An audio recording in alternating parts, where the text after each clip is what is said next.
तो भगवान हमें 84 लाख योनियों का एक मेन्यू कार्ड प्रदान करते हैं कि अच्छा, अगर आपको 6 महीने सोने का मन कर रहा है तो भालू बन जाओ भाई, 6 महीने सोते रहो, कोई दिक्कत नहीं है। अगर आपको काम नहीं करना है तो 1000 साल तक पेड़ बन के खड़े रहो, कोई काम नहीं करना पड़ेगा, आपका भरण पोषण होता रहेगा। कोई आपको डॉक्टरी नहीं करनी पड़ेगी, इंजीनियरिंग नहीं करनी पड़ेगी, आपका भरण पोषण होता रहेगा। तो 84 लाख तरीके के भोग आपको प्रदान कर दिए गए हैं जो आप सब टेस्ट कर चुके हो। सारे के सारे भोगों को आप टेस्ट कर चुके हो। इन सभी योनियों में, भले पेड़ हो, भालू हो, बंदर हो, गधा हो, घोड़ा हो, ये सारी की सारी कैसी योनियां हैं? ये भोग करने की योनियां हैं। इनमें आप सिर्फ भोग कर सकते हो अलग अलग तरीके से, जैसा जिसका शरीर। लेकिन मनुष्य योनि एक ऐसी योनि है जिसमें आप, इसको कर्म योनि कहते हैं। जैसे कि आप रोटी बना भी सकते हो और रोटी खा भी सकते हो।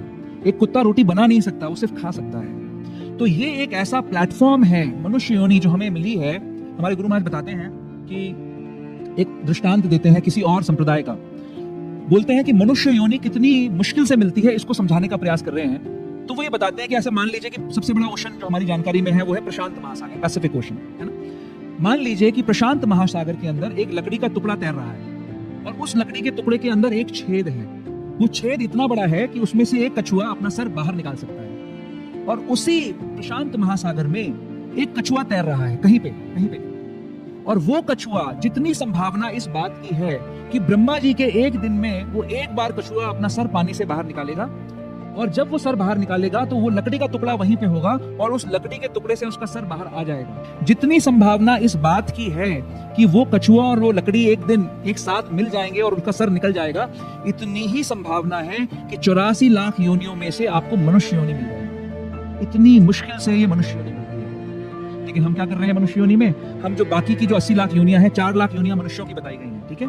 उसमें से सिर्फ 40,000 योनियां मनुष्यों की सभ्य योनियां हैं। बाकी की सारी पशुवत योनियां हैं, वो पशु के समान ही व्यवहार करते हैं। तो अब वो जो बाकी के जो मनुष्य हैं और जो 80 लाख योनियां हैं, वो क्या काम कर रही हैं? आहार, निद्रा, भय और मैथुन।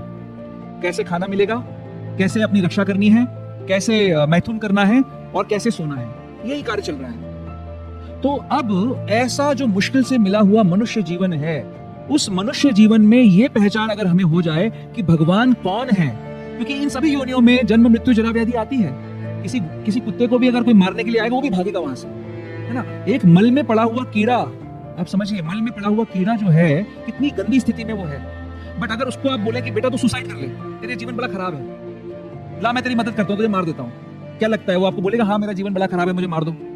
वो भागेगा, अपनी रक्षा का प्रयास करेगा। मल में पड़ा हुआ कीड़ा भी अपनी रक्षा का प्रयास करेगा, उसको अपनी स्थिति खराब नहीं लगेगी। मुंबई में एक बहुत बड़ा चाल है जिसको स्लम एरिया कहते हैं। एशिया का सबसे बड़ा चाल है, इसका नाम है धारावी, है ना, धारावी। तो धारावी में लाखों लोग रहते हैं। जब आप धारावी के पास से निकलोगे, आप में से कोई निकलेगा ना, तो आपको बदबू महसूस होगी। लेकिन धारावी में जो लाखों लोग रहते हैं, उनको कोई बदबू महसूस नहीं होती, क्योंकि वो हम सभी लोग, हम कंडीशनड हो जाते हैं।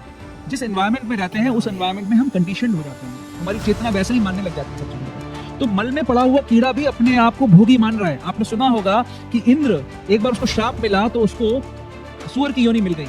इंद्र कितने बढ़िया भोग भोगता है, लेकिन सूअर की योनि मिल जाने के बाद उसका मन नहीं था कि सूअर की योनि में छोड़ूं। तो कहने का तात्पर्य ये है कि अगर मनुष्य योनि हमें मिल गई है, इसमें इस बात की पहचान करना कि जो माया के त्रिताप से मुझे बचा सकता है, जिसकी शरण लेने से मैं माया से बच जाऊंगा, वो है कौन?